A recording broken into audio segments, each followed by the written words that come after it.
بسم الله الرحمن الرحيم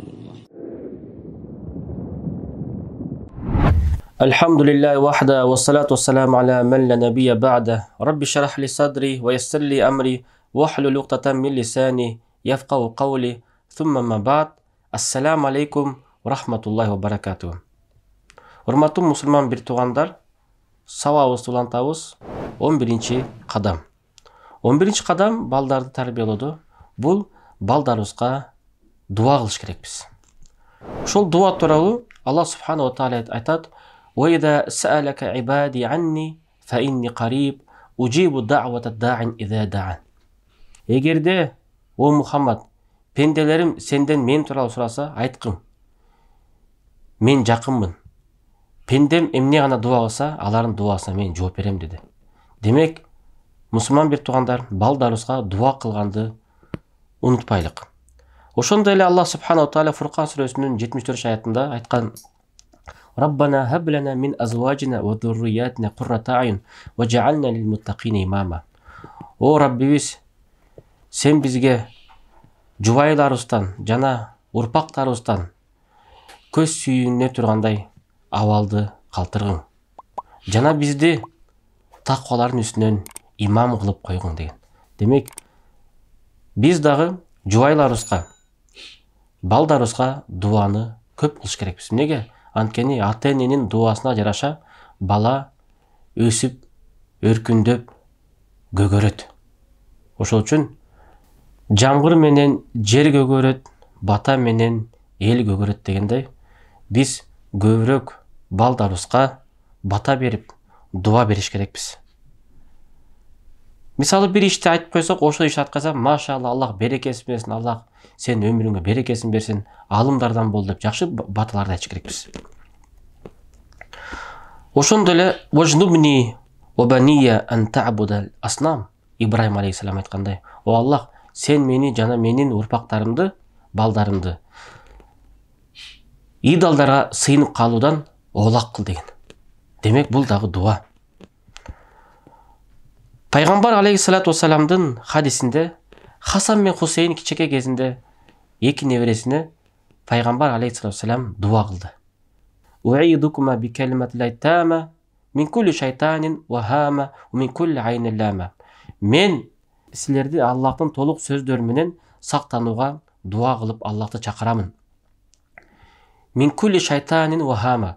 Ар шайтандардан жана ар кандай курт кумурскалардан Аллах Тааланын сөзү менен жалынып, Аллах Тааланын сөзү менен сактанамын деген. Ошон үчүн Пайгамбар алейхиссалату вассалам эки небересине ошол дуаны кылган экен. Ошон үчүн биз пайгамбардан үлгү алып дуа кылганбыз.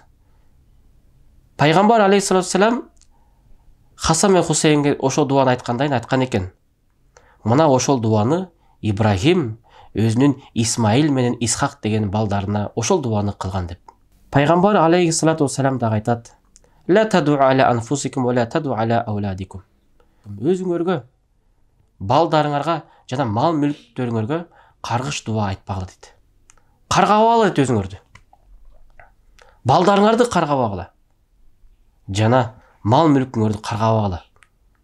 Неге? Аллах Таала ошол дуаңарды кабыл кылып коюшу мүмкүн дейт. Периштелер амин десе кабыл кылат. Ошон үчүн жакшы дуаларды айтып калалык. Канча деген адамдар балдарына каргыш дуа айта коюп, канча деген балдар сыйкыр орус менен, жин орус менен акыл иштебей туура эмес жолго түшүп кетти. Неге?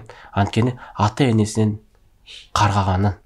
Ошон үчүн канчадан балдарды ата-энеси каргап, азыр алардын жашоосу болбой жатканы бул ата-энесинин каргыш дуасы. Ошон үчүн биз каргыш дуаны балдарга унутуп коелук. Жубайларга каргаганды унутуп коелук. Мал мүлкүбүзгө. Неге? Анткени мунун баары тең бизге тиешеси бар. Мал мүлкүн каргасаң, сен өзүңдү карган болосуң. Балдарын каргасаң, сен өзүңдү карган болосуң. Неге? Анткени сен балдарыңды каргай турган болсоң, балдарың чоңойгондо каргалган болсо, сага анда кызматтарын өтөбөй калышат. Ошон үчүн биз балдарыбызды каргабайлык.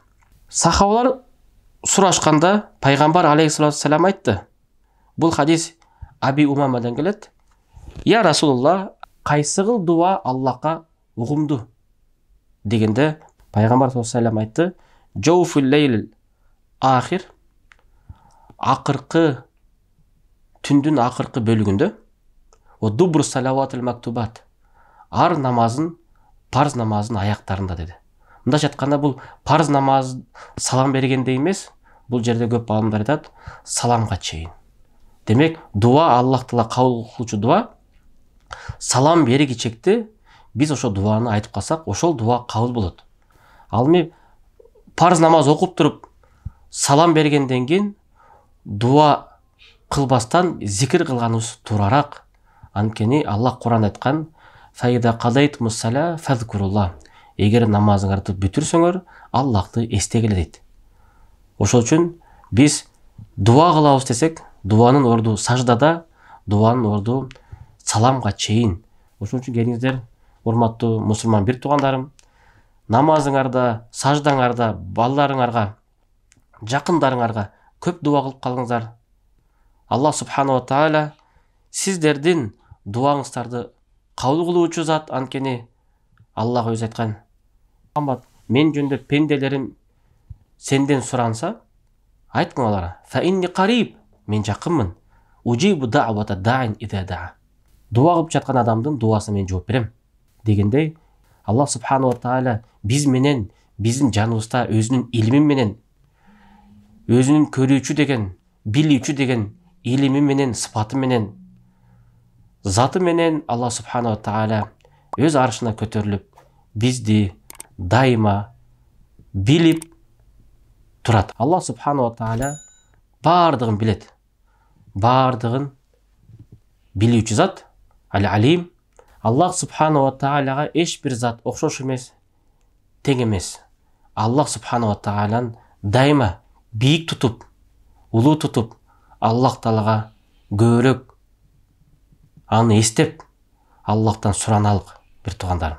Анткени биз кайрыла турган эле, биздин үнүбүздү уга турган бир гана Аллах субхана ва тааля. Аллахка кайрылалык, Аллахтан сураналык. Ошол үчүн ал бизге Кудай. Ал Кудай, ошон үчүн биз андан сураныш үчүн, биз ага кайрылыш үчүн. А биз пендебиз, биз ага жакын болуп ибадат кылыш үчүн. Ошон үчүн келиңиздер, Аллах субхана ва тааляга көп дуа кылалык. Баарыңыздар бала чакаңыздар менен сак саламатта калыңыздар. Аллах субхана ва тааля баарыңыздарга берекесин берсин. Ассаламу алейкум ва рахматуллахи ва баракатух.